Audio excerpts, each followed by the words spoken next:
غزة وصول البعثة الطبية الجزائرية المكونة من 13 طبيبا جزائريا ومباشرة عملهم في المستشفى الإندونيسي.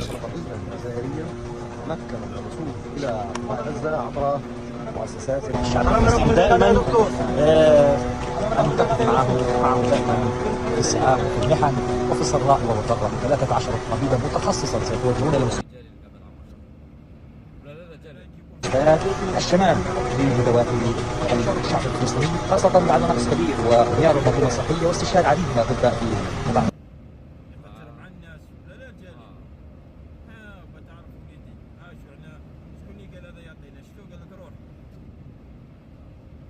وفي الأخير إذا عجبك الفيديو لا تنسى لايك ومتابعة ومشاركة.